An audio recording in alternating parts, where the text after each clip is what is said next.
एक दिन एक लड़का अपने पिता के पास गया और पूछा, पापा मेरी लाइफ की वैल्यू क्या है।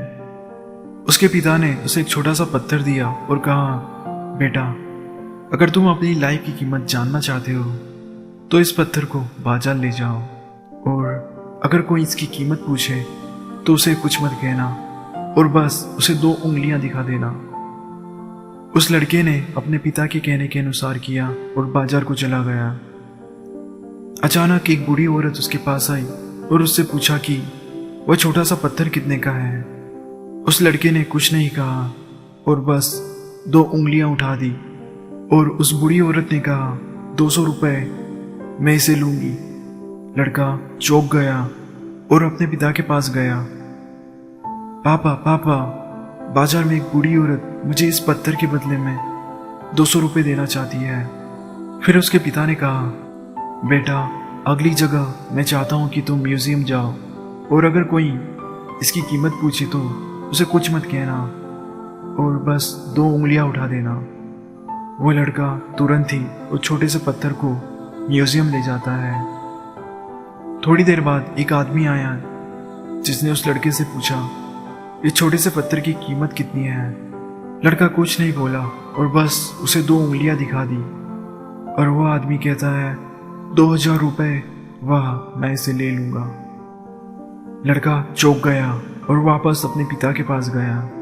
पापा म्यूजियम में एक आदमी मुझे 2000 रुपये देना चाहता था इस पत्थर के बदले। फिर उसके पिता ने कहा, बेटा अब तुम इस पत्थर को किसी ज्वेलरी की दुकान पर ले जाओ और देखो और अगर कोई इसकी कीमत पूछे तो कुछ कहे भी ना, बस 2 उंगलियां उठा देना।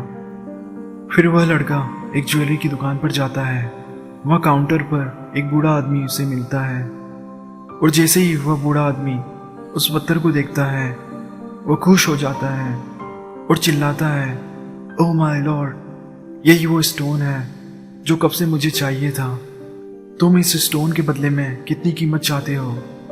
लड़का कुछ नहीं कहता है और बस 2 उंगलियां उठाता है और वह बूढ़ा आदमी कहता है, 20 लाख रुपए, ठीक है मैं इसे ले लूंगा। उस लड़के को जरा भी यकीन नहीं हो रहा था और वह लड़का अपने पिता के पास भागा चला गया। पापा पापा, ज्वेलरी स्टोर पर एक बूढ़ा आदमी मुझे इस पत्थर के लिए 20 लाख रुपए देना चाहता है। फिर उसके पिता ने बोला, क्या अब तुम जान गए तुम्हारी लाइफ की वैल्यू क्या है। या तो तुम एक 200 रुपए का साधारण सा पत्थर बन सकते हो या फिर एक 20 लाख रुपए का कीमती स्टोन। तुम देखोगे कुछ लोग तुमसे प्यार करेंगे और उनके लिए तुम सब कुछ रहोगे, लेकिन वहीं कुछ लोग ऐसे भी होंगे जो बस तुम्हारा यूज़ बस उनके काम निकालने के लिए करेंगे और उनके लिए तुम्हारी वैल्यू ना के बराबर होगी।